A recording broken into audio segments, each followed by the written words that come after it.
오늘 설교 제목은 이렇습니다. 한번 따라 하실까요? 아름다운 발을 가진 성도. 아름다운 발을 가진 성도, 이런 제목으로 말씀의 은혜를 나누기를 원합니다. 오늘 아침 국민일보에 바이블 실론이라고 하는 성경 속에 있는 바이블 성경을 근거로 해서 시대적으로 어떤 일이 벌어지는가에 대해서 마치 논고 글을 하나 썼다. 그래서 그런 코너에 한동대에서 교수로 계시는 유장춘이라고 하는, 옛날에 우장춘 말고 유장춘이라고 하는 교수님이 상담복지학을 전공하셨는데, 이분이 글을 하나 써놓은 것을 가만히 제가 읽어보면서 오늘 말씀의 주제와도 너무나 아주 또 통찰력 있게 써놓은 것 같아서 제가 여러분을 소개를 하려고 합니다. 유장춘 교수의 글을 이렇게 시작하더라고요. 정의와 사랑은 어떤 관계가 있나 하는, 야곱의 딸 디나가 원치 않는 이방 지역을 다니다가 그만 세겜이라는 사람에 의해서 성추행을 당하게 됩니다. 이 사실을 알게 된 야곱의 아들들, 디나의 오빠들이죠, 화가 나서 어떻게 합니까? 그들과 동맹을 맺는 척하고 그들을 할례를 요구하고, 그러는 상황 속에 그들을 쳐서 죽여버리는 상황이 벌어지게 됩니다. 이 사실을 뒤늦게 알았던 야곱이 아들들에게, 야, 이게 똑바른 것이냐, 야단을 치고 화를 냅니다. 그랬더니 그 야곱의 아들들이 아버지 야곱에게, 아버지, 그러면 그들의 행위는 옳습니까? 우리를 책망하시는데 왜 우리를 책망합니까? 여동생 디나를 성추행한 그 족속들을 탓하고 그들의 잘못을 꾸짖어야지 왜 우리를 꾸짖습니까? 라고 항변하는 이야기가 나오거든요. 과연 성경 속에서 정의란 무엇인가? 정의 굉장히 중요하죠. 지금 대선을 앞두고 있으면서 양당 또는 다른 당의 모든 대선의 주자들이 정의와 상식과 공평, 공정, 이런 것들을 얘기하고 있단 말이죠. 그런데 어느 대선 치고, 어느 대선 주자 치고, 또는 어떤 사람 치고, 나는 정의롭지 못합니다 라고 나온 사람은 한 사람도 없단 말이죠. 대한민국을 정의롭게 만들겠습니다, 정의를 잃어버린 이 대한민국을 새롭게 만들겠습니다, 다들 이렇게 말한단 말이죠. 그런데 정의란 말은 굉장히 사실상 중요한 말이지만 위험하기도 합니다. 왜냐하면 다 자기가 정의롭대. 다 자기가 정의롭다고 말하는 것입니다. 세상에 자기가 다 정의롭다고 말하지, 너는 정의롭고 나는 정의롭지 않다라고 하는 사람이 있으면 말이 안 되니까.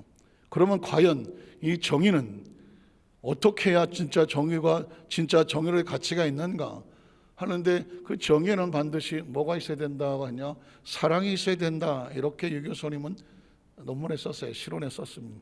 그래서 어떤 사람이 정의롭게 행동을 하지만 그 정의에는 반드시 사랑이 따라다녀야, 동반이 돼야 그게 정의로운 것이. 어떤 사람이 정의를 행하지만 내가 정의롭다고 사람을 죽이거나 다른 사람을 불평하고 원망하고 어떤 잘못된 걸 끌고 간다거나, 나는 정의로워, 하지만 다른 사람들에게 자비롭지 못하고 긍휼과 은혜가 없다면 이건 정의가 아니다라고 하는 거예요. 정의는 사랑이 있어야 된다, 이렇게 말하는 거예요. 그러면서 예수님께서 요한복음 8장에 현장에 가늠하다 잡힌 여인을 데리고 왔죠. 정의는 뭐라고 말했냐면 돌로 쳐서 죽이라고 하는 거죠. 죄를 지었으니까 정의는 그렇게 말하는 거예요. 그리고 그게 정의로운 것이에요. 돌로 쳐서 죽여야 돼. 그게 정의로운 거예요. 그 사람들은 정의롭다고 말하는 것이거든요. 그럼 예수님한테 당신은 사랑을 말하는데 이 불의한 사람을 어떻게 하겠습니까? 여러분 아시는 것처럼 예수님 뭐라고 말합니까? 너희 가운데 죄가 없는 사람이 그 불의한 여인을 돌로 쳐라, 이렇게 말했다는 거예요. 뒤집어 말하면 정의를 행하려면 너희가 먼저 정의로워라, 그런 얘기가 같죠. 정말 그 사람을 정죄하려고 하면 너가 죄가 없어야 된다. 그러면 너희 가운데 죄 없는 자가 있다고 하면, 한 번 더 죄를 짓지 아니한 그런 정의로운 자가 있다면 그 불의에 대해서 정죄해라. 아무도 정의에 대해서 정죄하지 못하죠. 다 돌을 내려놓고 도망을 쳤단 말입니다. 예수님은 정의를 행하실 수가 있는 거죠. 그 여인에게 돌을 쳐도 되는 거죠. 왜? 그대로 말한다면 정의로운 사람이니까. 죄가 없으신 분이니까 죄에 대해 심판하실 수 있단 말입니다. 그러나 예수님이 뭐라고 말하면, 나도 너를 하지 않는다, 정죄하지 않는다. 진짜 정의는 뭐냐면 사랑이 동반돼서 그 생명을 살려서 온유를 회복하게 하는데, 그게 정의라는 것이죠. 그래서 정의는 반드시 뭐가 따라야 되느냐? 사랑이 따라야 된다. 나 혼자 정의롭고 내가 생각하기에 이게 옳아 라고 말하지만 거기에 사랑이 따라다니지 않는다면 그건 정의가 아니다. 위험한 독선이 될 수 있다. 근데 여기서 끝났으면 그런가 하겠지만 거기서 더 중요한 얘기가 나오더라고요. 자, 정의가 있고 사랑도 있어. 그러나 정의와 사랑만 있으면 위험하다. 이렇게 말하는 것이었습니다. 이유가 뭐냐? 어떤 부모가 자기 자식을 너무 사랑해갖고 이 자식을 의사를 만들길 원해서 자기가 할 수 있는 권한을 다 동원해서 모두 증명서도 위조하고 이것도 위조하고 해서 하여튼간에 일본말로 가라로 해서 의대를 보냈어. 그러면 본인은 남들도 다 하는 거니까 나도 했기 때문에 정의라고 말해요. 그리고 또 말하냐면 난 내 자식을 사랑해. 그래서 난 내 자식이 잘 되고 사랑으로 했다. 그랬으니까 난 정의롭지만 사랑이 있었기 때문에 이건 온전한 정의가 아닌가 라고 주장할 수 있다는 것이죠. 세상에 많은 사람들이 그렇게 말합니다. 자, 내가 하는 것이 뭐가 잘못됐어? 난 내 자식을 사랑하고 또는 내 어떤 걸 사랑하고 또 어떤 걸 사랑하고 해서 사랑이라 미명하여서 정의와 사랑을 같이 가져간다는 것이죠. 그러면 정의인데 사랑이 있네? 이렇게 해버리면 그럼 옳은 것인가? 라고 말하시는 많은 사람들이 또 그렇게 해요. 야, 내가 잘못한 게 뭐가 있어? 내 자식 잘 되자고 해달라고 당신도 하잖아. 남들 다 하는 거야. 그래서 나도 내가 할 수 있는 한 거야. 난 내 새끼 사랑하기 때문이지 라고 말하면 그 사랑은 위험한 사랑이 된다는 거죠. 그래서 그 사랑에는 뭐가 필요하느냐? 또 하나 조건이 따라 붙어야 돼. 그 조건은 뭐냐? 아름다워야 된다는 것입니다. 아름다워야 된다. 정의인데 사랑이 없는 정의는 위험하다. 돌 던져 죽이니까. 그럼 그 정의에는 항상 사랑이 따라야 된다. 그러나 이 사랑은 위험하다. 내가 사랑하는, 내가 기준이 돼서 내가 사랑하는데 난 사랑을 선택했어. 난 일생에 정말 끔찍한 사랑을 만났어. 난 다 부셔도 좋아. 난 이 사랑만큼은 난 성취할래 라고 말한다면 그 사랑은 아름다워 보일지 모르지만 그 사랑은 자기는 아름답지만 남이 볼 때는 아름답지 않은 거죠. 그래서 이 정의와 사랑이 아름다우려면 하나님 보시기에 좋아야 돼요. 한번 따라 하시게. 하나님 보시기에 좋아야 한다. 때문에 성경에 하나님께서 사람을 만들어 놓으시고 누구 보시기에 좋았더라? 하나님 보시기에 좋아야 됩니다. 하나님 보시기에 좋아야 돼. 그래서 이렇게 정리를 해놓으면 정의란 내가 옳다고 해서 다 옳은 것은 아니다. 정말 내가 옳다고 말했다면 거기에 반드시 은혜와 긍휼과 사랑의 자비가 같이 따라 붙어야 된다. 그래야 정의가 쓰는 것이다. 그러나 그 정의만 가지고는 안 된다. 그 정의는 내가 보기에도 좋아야 되지만 누가 보기에도 좋아야 될까요? 다른 사람 보기에도 당연히 좋아야 되고 더더욱 누가 기준이 돼야 된다? 하나님 보시기에 아름다워야 된다는 것이요. 이렇게 되면 내가 하는 것이 지금 옳은가 틀린가? 거기에 내가 이 행동하는 것에 사랑이 있는가, 은혜가 있는가, 긍휼이 있는가, 여기까지 갔다고 할지라도 더 중요한 건 기준은 누가 갖고 있는 거예요? 하나님 보시기에 좋아야 돼. 하나님 보시기에 좋아요. 그래야 비로소 뭐가 되느냐? 정의가 정의롭고 사랑이 사랑의 자리를 찾고 그리고 그렇게 그 공동체로 살아가는 그 삶이 비로소 하나님 보시기에 좋아야 거기가 안전한 거예요. 그게 평화롭고 그게 진정한 자유가 있는 것이다 라는 것입니다. 사실상 참 글을 쓴다는 사람들은요 이런 깊은 사고에서 나오는 거거든요. 굉장히 중요하다고 봐요. 그래서 제가 메모를 했다가 오늘 말씀을 증거하는 말씀의 주제 가운데도 이 부분이 들어가기 때문에 제가 이 부분을 잠깐 언급을 했고요. 어쩌면 주일날 또 할지도 몰라요. 왜냐하면 이 부분은 그렇구나 고개만 끄덕거려서는 안 돼. 이건 삶의 아예 그냥 주관이 돼야 되고 내 삶의 원칙이 돼야 되고 먼 훗날 내 뒤돌아서 난 정의롭게 살아왔는데 그런데 그게 정의롭지 않은 거예요. 난 사랑하며 살아왔는데 그게 사랑이 아닌 거예요. 왜? 누구 보시기에 안 좋으면, 하나님 보시기에 안 좋으면 나는 정의로워도 그건 정의가 아닌 거예요. 나는 사랑을 했지만 하나님 보시기에 안 좋으면 그 사랑은 온전한 사랑이 아닌 거예요. 나중에 내가 옳다고 말했던 것, 믿었던 것, 내가 사랑했다고 했던 모든 것들이 다 허망해질 수가 있습니다. 누가 보시기에 안 좋으면, 하나님 보시기에 안 좋으면 그러니까 뒤집어 하나님 보시기에 좋아야 돼. 그것이 사랑이 돼야 돼. 그것이 옳은 것이 돼야 돼. 그래야 먼 날 내가 사랑했던, 내가 옳다고 믿었던 것이 하나님 보시기에 허망하지 않고 그게 다 열매가 되어질 줄로 믿습니다. 오늘 신명기 4장 32절로 40절에 보면 지난번에 말씀드렸죠. 율법과 약속, 언약이 부딪혔을 때에 어떤 것이 더 크냐 하면서 이 본문을 읽었던 기억이 납니다. 한번 다시 읽어볼까요? 내가 있기 전 하나님이 사람을 세상에 창조하신 날부터 지금까지 내가 지나간 날을 상고하여 보라. 하늘이 그 저것까지 이런 큰 일이 있었느냐, 이런 일을 들은 적이 있었느냐. 어떤 국민이 불 가운데서 말씀하신 하나님의 음성을 너처럼 듣고 생존하였느냐. 하나님의 음성을 듣고 생존했다. 어떤 신이 와서 시험과 이적과 기사와 전쟁과 강한 손과 편팔과 그게 두려운 일로 한 민족을 다른 민족에서 인도해낸 일이 있느냐. 지금 이 말씀을 하시는 하나님의 존재에 대해서 하나님이 스스로 말씀하는 것이죠. 이는 다 너희 하나님 야훼께서 애굽에서 너희를 위해서 너희 목자 행하신 일들이다. 하나님의 존재죠. 이것을 내게 나타내시면 야훼는 하나님이시오. 그 외에 누가 있어요? 다른 신이 없음을 내게 알게 하려 하심이라. 이건 굉장히 우리 삶 가운데 하나님의 자녀들은 하나님의 존재를 인식하고 살아간다는 것. 이 세상에서 제일 중요한 건 지금 이 순간에 누구를 인식하는 거예요? 하나님을 인식하는 거예요.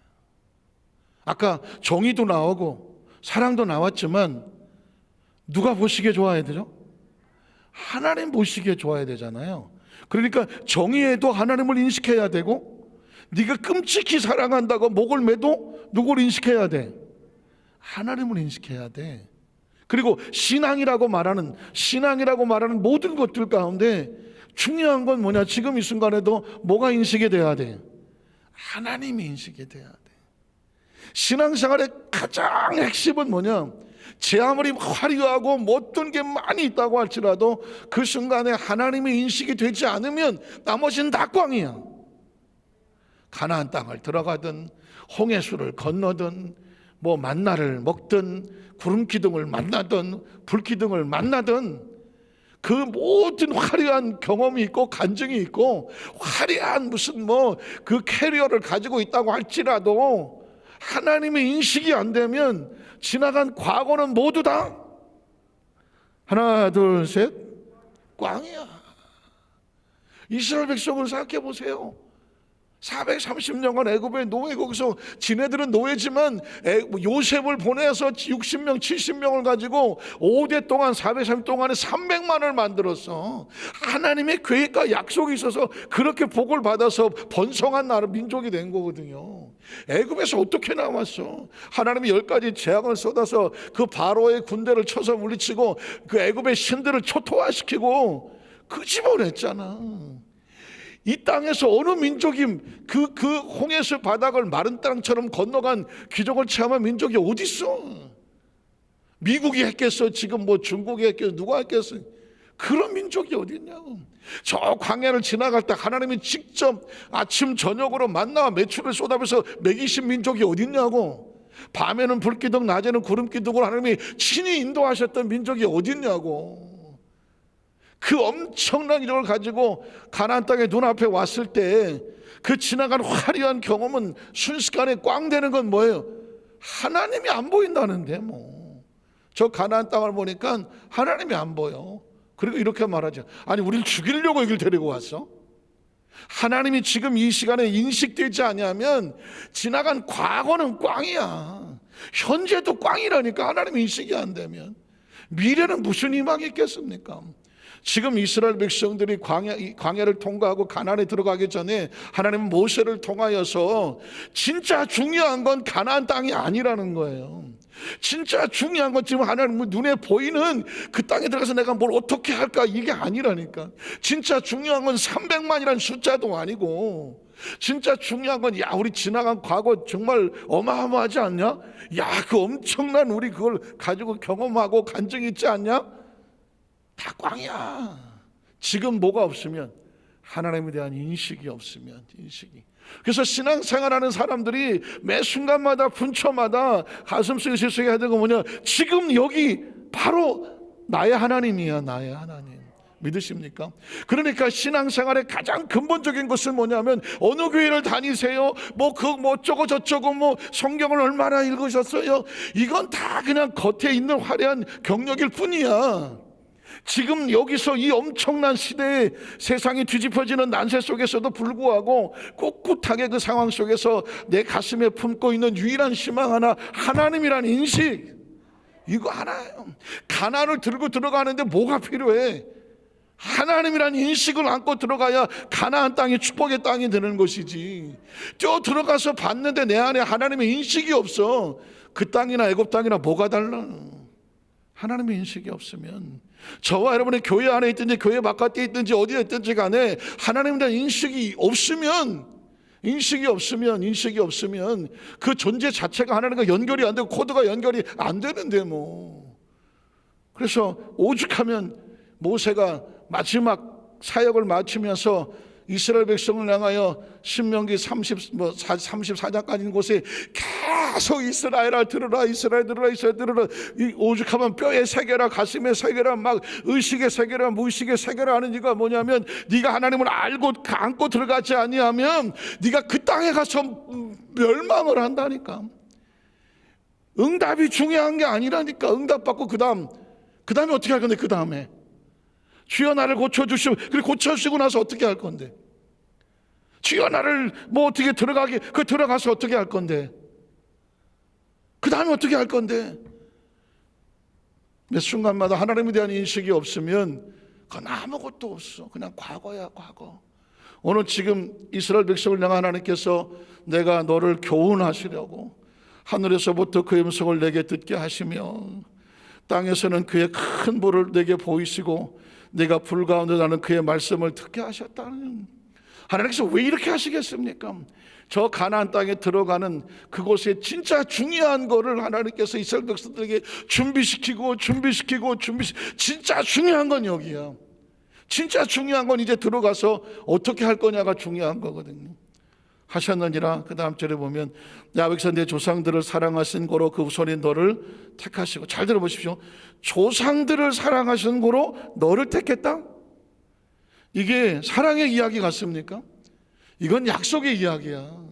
네 조상들에게 약속을 해 놓았기 때문에 그 약속은 하나님의 사랑으로 연결이 되어졌고, 네가 지금 선택된 것은 재수가 좋고 운이 좋고 네가 무슨 착하고 네가 뭐 마음에 들어서가 아닌 거예요. 하나님의 약속에 근거하여 너는 그 약속의 자녀가 됐으니 내가 너를 선택할 수밖에 없으며, 너하고 나하고는 뗄래야 뗄 수가 없으며, 너라고 하는 존재는 하나님의 약속 안에 들어와 있는 존재며 그 약속이 지배하고 통제해서 약속들을 될 존재거든. 그러니까 어떻게 돼? 네가 할 것은 뭐냐면 너를 선택하시고 너를 축복하시고 너에게 지금 말씀하시는 그 하나님에 대한 인식을 어떻게 해라? 그 인식을 머릿속에 의식과 무의식에 채워넣어서 어떤 일을 하더라도 항상 그 하나님의 인식이 같이 움직이는 것을 기억하라는 것이죠.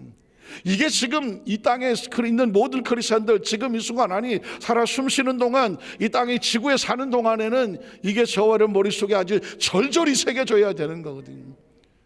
네 조상들을 사랑해서 너를 선택했다는 얘기예요. 오늘 저와 여러분 어떻게 예수를 믿고 하나님의 자녀가 되었나 했더니, 어쨌든 간에 저와 여러분 하나님의 약속의 그 줄기가 저와 여러분이 연결이 되어서 그 약속에 의해서 저와 여러분이 선택이 된 것이고, 우리가 예수를 믿고 하나님의 자녀 되어 여기까지 왔음을 기억하시기를 주님의 이름으로 축원합니다. 우연도 아니고 재수도 아니고 오다 가다 걸린 것도 아니고, 하나님의 자녀라고 했으면 분명한 명분이 있고 신분이 있고 근거가 있고 약속이 있고 정체성이 있지 않겠습니까? 너는 누구냐라고 물었을 때 나는 하나님의 자녀다. 누가 그렇게 말하느냐? 영접하는데 그 이름을 믿는 자 하나님의 자녀가 되게 하는 권세를 줬다고 하더라. 그 권세는 어디서부터 하느냐? 우리 조상들을, 믿음의 조상들을 사랑하셔서 그 조상의 후손된 너희, 예수 이름 하나님의 자녀된 너희에게 약속하신 약속으로 말미암아. 믿으십니까? 그래서 그 약속의 뿌리가 돼서 4차원의 영성이 있는 것이고, 그렇게 약속을 믿은 사람들이 4차 영성으로 꿈을 꾸는 것이고, 4차원의 영성으로 생각을 하는 것이고, 상영성으로 이렇게 말씀을 선포하는 것이고, 그걸 믿는 것이고, 그러다가 보니까 열매로 다가오는 것이 뭐 영혼이 저절로 될 수밖에 없고, 영혼이 잘 될 수밖에 없어. 범사가 형통할 수밖에 없고, 강건할 수 없고, 생명을 때 품씩 얻을 수밖에 없어. 이게 열매야. 왜? 하나님께서 약속의 보상들을 사랑하셔서 약속의 자녀들 열매 맺기를 원하시는 거죠. 이렇게 돼버리면 어떻게 될까요? 신앙의 뿌리도 알아, 신앙의 줄기도 알아, 신앙의 열매도 알아. 너희가 열매를 많이 맺으면 내 아버지께서 영광을 받으실 것이요. 왜 영광을 아버지가 받아? 그분의 약속이 우리 가운데 열매를 맺으니까 약속하신 하나님이 열매를 맺는 거죠. 그 너희는 내 제자가 되리라. 제자가 뭐예요? 가르침을 받고 행동하는 사람이니까 약속의 증거 대신 예수님을 통하여 우리가 내 삶 속에 약속이 증거되고 약속의 표적이 나타나는 것이. 믿으십니까? 이렇게 되면 성경의 창조 계시록까지 흐르고 있는 하나님의 약속의 흐름이 뚫려지는 게 아닙니까? 이게 머릿속에 클리어하게 되어져야 내가 지금 하루하루를 살아가더라도 하늘은 무엇이며 땅은 무엇이며 예수님은 누구시며 교회는 무엇이며 나는 이 땅에 크리스천의 삶을 살아간 내 하루의 의미는 무엇인가, 이게 클리어되지 않으면서 어떻게 우리가 신앙생활을 한다고 할 수 있었을까? 기적이죠. 그거는 이제 이유는 우리 더 이상 이것 때문에 고민할 것도 없고 흐릿할 것도 없다. 왜? 성경은 계속 읽어 나갈수록 계속 이걸 우리 마음속에 확증시켜 주는 것은, 성경을 읽으면서 무엇을 깨닫느냐? 하나님에 대한 존재가 확증이 되어지고, 하나님의 약속에 대한 증거가 확증이 되어지고, 예수님의 증거가 확증이 되어지고, 예수와 내가 어떤 줄 알게 되니까 나라는 존재가 확증이 되어지고, 지나간 과거가 해결이 되어지고 해석이 되어지고, 현재 하나님께서 주시는 담대한 믿음이 생겨나게 되고. 그러니까 성경은 항상 말하기를 강하고 담대하라. 두려워하지 말고 놀라지 말라. 두려워 죽겠는데 아주 그냥 불안하고 초조해 죽겠는데도 하나님 말씀하죠. 너라고 하는 존재 자체가 세상에서 그렇게 휩쓸려갈 존재가 아니라니까. 그 약속에 너희 사랑하는 조상을 사랑하여서 그 약속된 너희 존재의 모습은 반드시 하나님의 계획 속에서 이렇게 될 거라고 되어진다는 겁니다. 제가 지난번에 말씀드렸지만 하나님께서 소돔과 고모라를 치러 세 세자를 보냈을 때에 아브라함을 놓고 말하기를 그냥 지나가려고 하다가 아브라함은 반드시 강대한 나라가 되고 그가 번성할 것이 아니냐, 하나님이 하실 것을 내가 어떻게 아브라함에게 숨기겠느냐. 속마음이 나오더라고. 아브라함은 지금 자기가 어떻게 될지 몰라. 자기가 어떻게 될지 모른다니까요. 약속은 받았지만 그 약속이 언제 이루어질지 어떻게 이루어질지를 모른다니까. 근데 하나님의 사자들이 소돔과 고모라를 심판하러 왔을 때 그 아브라함의 집을 지나갔는데 아브라함의 마음속에 그 나그네를 접대해서 잘 모셔서 이제 보내려고 했더니 그냥 가려고 하다가 아니야. 아브라함은 반드시 강대한 나라가 되며 그 민족은 자녀들은 번성할 것이 아니냐. 그러니 아브라함한테는 가르쳐 줘야지. 그래서 이제 소돔과 고모라를 심판하러 갈 거다 그랬더니 그때 아브라함이 꼬꾸라지면서 아니다. 거기에 내 조카 롯이 있으니 하나님께 엎드려서 의인 50만, 40만, 30만, 20만, 하나님 10명만 하나님께 몸부림치면서 기도하잖아요. 그런데 하나님께서 그 아브라함의 기도를 또 그래 40명, 그래 30명, 그래 하면서 하나님께서 그 기도를 또 듣고 계셔. 나머지 10명만 있어도 내가 내 눈물의 기도를 듣고 내가 소돔과 고모라를 멸하지 않을게 하더라고요. 왜냐하면 하나님과 아브라함은 그냥 사이가 아니야. 하나님의 약속의 사이예요. 믿으십니까? 그러니까 그 아브라함과 하나님이 특별한 사이라고 말한다고 하면 저와 여러분들 동일한 거예요. 성경은 지금 우리에게 아버지 하나님은 우리 하나님이에요. 하나님은 아버지, 아브라함, 이삭, 야곱, 이름은 다르고 족보는 달라도 하나님은 동일하다는 거지.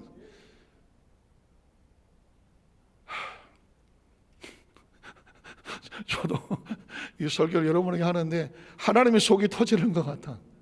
하나님, 이 속이 터지는 것 같아. 나도 지금 제 마음속에 이게 막 불붙는 것 같아서 내가 막 말씀이 방망이가 되고 말씀이 불이 돼서 여러분의 마음속의 생각 속에 우리가 그동안 신앙생활을 얼마나 표면적으로 했으며 성경을 표면적으로 알았는지 그냥 껍데기로 핥고 수박 걸을 것을 알아서 그 속에 흐르는 하나님의 가지고 있는 우리를 해서 너는 반드시 강하게 큰 민족이 되고 너는 내 자손 잘 될 거라고 하나님만 알고 계시는 이거를 그냥 지나가려고 그러다가 아브라함에게 얘기를 해주더라고. 아이고 아파라. 하나님께서 우리 여의도 만삭교회 성도들에게 하나님의 뜻이 이렇다고 이걸 여러분에 알려주면 그 다음은 어떻게 돼? 어떻게 돼? 그렇구나. 그 자기가 어떻게 될 거는 좀 마패를 가슴에 품은 암행어사처럼 하나님이 한 계획과 꿈을 알고 있으면 내가 무슨 뭐 조금 뭐 남들 보기에 넘넘하고 무슨 허름하게 입은 것 같아도 남들 보기에 뭐 대단한 거 없는 것 같이 보여도 하나님이 쓴 이 약속의 마패가 내 가슴에 있는데 뭐 그게 나의 신분인데 뭐 믿으십니까? 그걸 가지고 있는 사람은 어디다 갖다 놔서 쭈삣거리겠어? 어디 가서 두려워 떨고 두려워하면서 있겠어? 그러니까 하나님 우리에게 항상 정체성이 뭐야? 너는 어디 가든지 강하고 담대해. 두려워하고 놀라지도 마. 그냥. 자신감 있고 담대하게 살아가. 너라고 하는 존재 세상에서 쭈삣거릴 존재가 아니라니까는.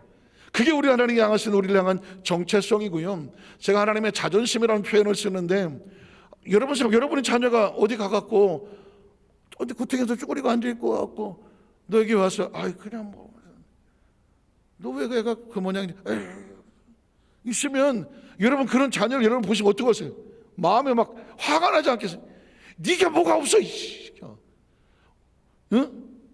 자식이 막 비실비실대고 그러는 거는 부모가 보는 거 힘들어요. 그거 하나님의 자녀가 어디 가서 기웃거리라고 말합니까? 신명기 7장에 보니까 이스라엘 백성 너는 세계 모든 민족 가운데서 네가 크고 잘나고 강대해서 뽑은 민족이 아니야. 하나님이 선택하지 아니하면 그냥 가장 못나고 약한 족속이야. 그렇지만 내가 너를 선택을 해서 넌 거룩한 성민이야. 이 약속의 말씀을 가슴에 끌고 내가 너를 세계 모든 민족 위에 뛰어나게 할 것이고 네가 들어가서 복을 받을 것이고 네가 나와서 복을 받으시고 너는 천하 모든 것이 너로 인하여 복을 받는다고 하죠. 그 영적 프라이드와 하나님이 주시는 이 자존감은 하나님의 자존감이 하나님의 백성들에게 부어지고 있는 거죠. 믿으십니까? 성경 속에 있는 하나님 이름 하나만 가지고도요 그 마음이 폭포처럼 쏟아지는 거죠. 큰 권능으로 친히 인도와 애굽에서 나오게 하시며 너보다 강대한 여러 민족을 네 앞에서 어떻게 쫓아내고 너를 그들의 땅으로 인도하여 들여서 그것을 내게 기업으로 주리 하심이 오늘날과 같다. 아브라함에게 그런 말을 했거든요. 내가 너를 갈대우로서 왜 꺼냈는지 알아? 이 땅 주려고. 그래서 약속의 땅인 거예요. 하나님께서 왜 그 잘 있는 그 바벨론의 우상 잘 팔아먹고 사는 그 아브라함과 그 식구들을 왜 끄집어냈을까? 그건 말이야 난 너한테 이 땅을 주려고 원래부터 기다리고 있었다네. 이스라엘 백성 그 430년 동안 애굽에서 있던 그 백성을 왜 끄집어다가 데리고 올까? 이 땅을 너에게 영원한 기업으로, 그냥 기업도 아니야, 영원한 기업으로 주려 하심이야. 그게 오늘 이제 이게 너의 땅이 돼. 우리가 세상에서 뭐 나름대로 이렇게 저렇게 하던 사람들을 예수 그리스도의 이름으로 구원을 받게 하시고 하나님의 나라 속에 이 약속의 땅이, 하나님의 나라는 약속의 나라니까 이 약속의 땅으로 약속의 세계수로 끌고 오신 이유가 뭐예요? 하나님께서 너로 이 약속된 축복을 너에게 기업으로 주시려고. 하나님이 우리 기업이야. 하나님이 우리 기업이라니까. 약속이 우리 기업이고, 그러니까 우리가 뭘 어떻게 해서 어떻게 한 것이 아니라 하나님의 약속된 축복이 예수 이름으로 계약이 돼서 우리가 한 사람 한 사람 하나님의 기업이 되어주시고 만들어 가시겠다고 약속하신 거예요. 저는 그 전에 옛날 찬송가 492장 나의 영원하신 기업 찬송을 부르면서도 애매했어. 부르면서도 개인적으로 참 좋아하고 은혜 받은 찬송인데 부르면서도 의외했어. 나의 영원하신 기업. 중소기업인가? 대기업인가? 왜 찬송에 기업이 나오지? 혹시 생각해 보셨습니까? 나의 영원하신 기업이 성경에서 나올 단어인가? 그런데 이 기업이라는 단어가 어디서 해결되냐면 하나님이 아브라함에게 약속의 그 가나안 땅을 준비하고 기다렸던 것처럼, 이스라엘 백성의 가나안 땅을 통째 준비하고 기다렸던 것처럼 하나님이 우리에게 주시려고 준비한 약속의 선물이야. 그 영원한 기업이란 뭐냐? 그 하나님이 우리에게 기업이 대기업자가 되어 주셔서 우리의 삶에 공급해 주시는 축복의 통로가 되어 주시는 건 하나님이 우리 기업이야. 하나님이. 믿으십니까? 찬송도 그렇게 하잖아요. 나의 영원하신 기업. 하나님 우리 기업이야. 그러니까 하나님 안에서 생산이 되고 하나님 안에서 제품이 나오고 그걸 우리에게 써주도록 주시는 거예요. 우리는. 그러니까 우리는 하나님의 기업의 대표 회장님이면 우리는 다 거기 다 상속자들이라니까. 하나님의 나라의 상속자. 그러니까 너희가 그 나라의 기업을 이어받을 유업으로 받을 자다 그러잖아요. 상속자라고 말하잖아요. 넘어갑시다. 기업 오늘과 같으니라. 그런즉 너는 오늘 위로 하늘에서나 아래로 땅에 오직 야훼는 하나님이시요 다른 신이 없는 줄을 알아. 뭐하고? 명심하고 이런 내가 내게 명령하는 야훼 규례와 명령을 어떻게 해라? 다 지켜내라. 너와 네 후손이 복을 받아 네 하나님 야훼께서 내게 주시는 땅에서 한없이 영원히 오래 살리라는 거예요. 이 백성이 이렇게 되는 것은 뭐냐면 내 조상을 사랑해서 너를 택하다고 하는 약속이 흐르고 있는 거지. 자, 그러면 최대한 좀 길어도 제가 시간 안에 끝날 테니까요. 첫째로 하나님 약속에 대한 절대 믿음을 가진 자가 받는 축복이다. 중요한 건 뭐냐면 하나님의 믿음의 대상은 차별하지 않는다. 자, 로마서 10장 11절에 보니까 성경에 이르되 누구든지예요. 누구든지. 다른 건 안 하고 그냥 요것만 찾을게요. 누구든지 그를 믿는 자는 부끄러움을 당하지 아니하리라. 하나님의 약속 안에 들어있는 것은 하나님의 기업이 되어 주셨어. 그런데 여기서 유대인들은 자기들만이라 생각할지 모르지만 하나님께서는 이미 약속에 대해서 내가 너를 선택한 거는 네 조상을 사랑해서 선택했다 그랬죠. 약속을 받은 사람은 누구든지야. 자, 누구든지 그를 믿는 자는 부끄러움 당하지 아니하리니. 그 다음 절에 보면 유대인이나 헬라인이나 뭐가 없어? 차별이 없어요.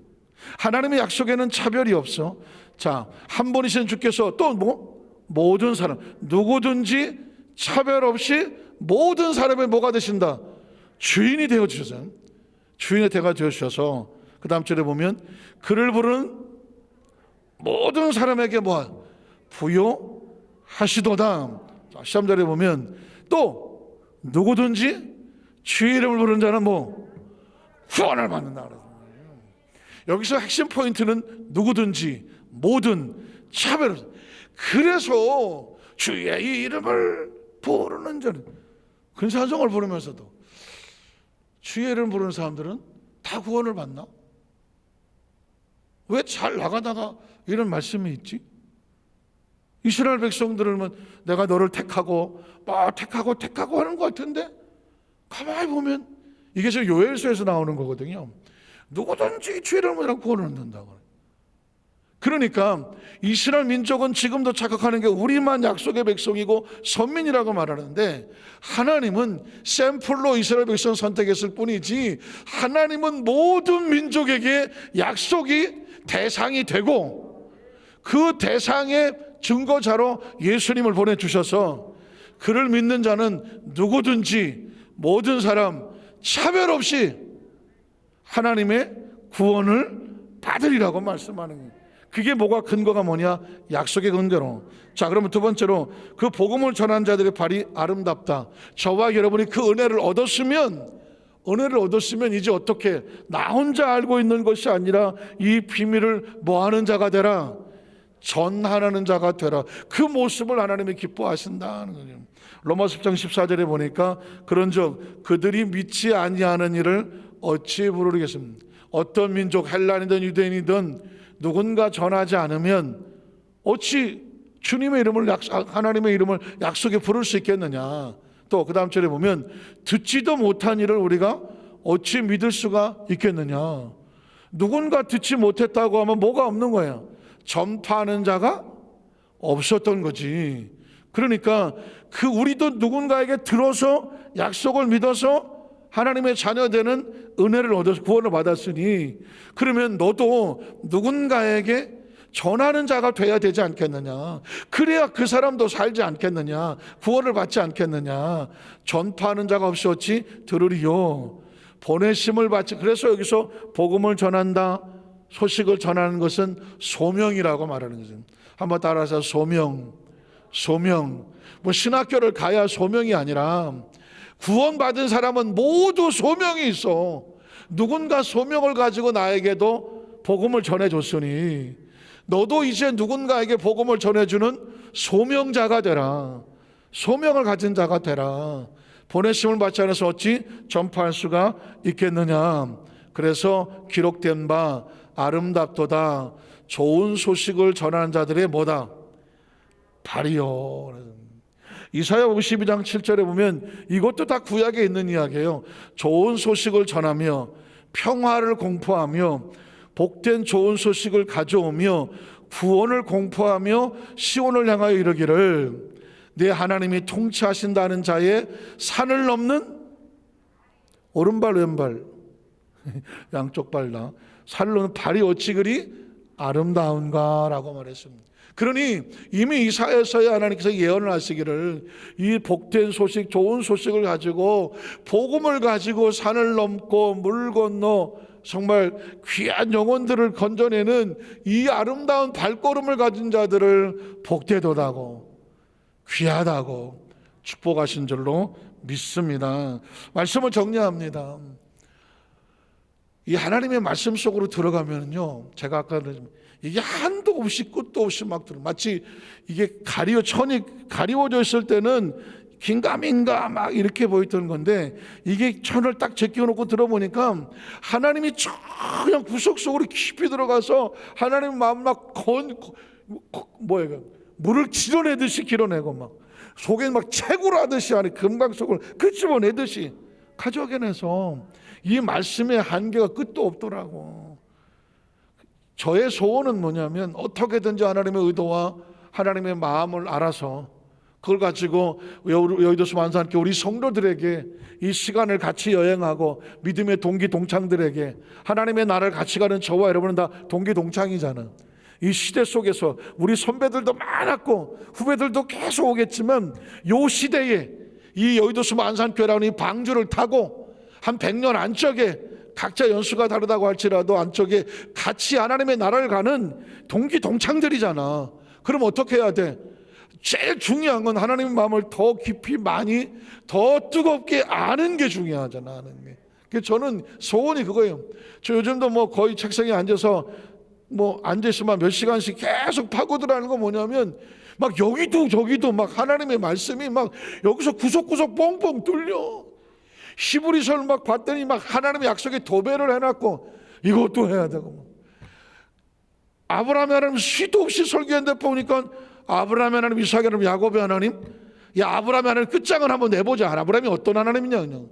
아브라함 하나님도 파고 들어가고 막 이삭의 하나님도 파고 들어가고 야곱의 하나님도 막 파고 들어가. 왜? 하나님 모세한테도 그랬고 이스라엘 백성들도 내가 누구냐? 아브라함의 하나님, 이삭의 하나님, 야곱의 하나님이야 그랬거든. 그럼 아브라함의 하나님은 뭘 알아야 이삭의 하나님 뭐 알아야 야곱의 하나님 누군지 알아야 하고 알아들을 거 아니겠습니까? 표면적이 아닌 아예 그냥 아브라함의 생애 속에 이삭의 생애 속에 야곱의 생애 속에 이 조상들 약속의 하나님을 알고 그 다음에 가보면 그 하나님이 다윗에게 그 하나님이 이사야에게 그 하나님이 계속 믿음의 후배들에게 내려가더라고요. 그래서 저와 여러분에게 가장 중요한 건 하나님을 아는 거야. 하나님을. 그러면 어떻게 되느냐? 하나님을 아는 것만큼 우리에게 기업이야. 힘이 되고 능력이 되고 축복이 되고 은혜가 되고 열매가 되고 그 하나님을 아는 것이 그것이 우리의 힘이고 기쁨이 된다 그랬는데 그것이 우리를 끌고 가고 그것이 우리의 삶을 복되게 할 줄로 믿습니다. 오늘 말씀에 이 은총으로 말하면 우리 성도들의 발이 정말 살아 숨쉬는 동안 하나님 보시기에 난 이렇게 아름다운 발은 처음 봤다. 한 사람도 안 하네. 복음을 들고 많은 영혼을 건져 축복의 통로 되시기를 주님의 이름으로 축원합니다. 기도하겠습니다. 하나님 아버지 감사합니다.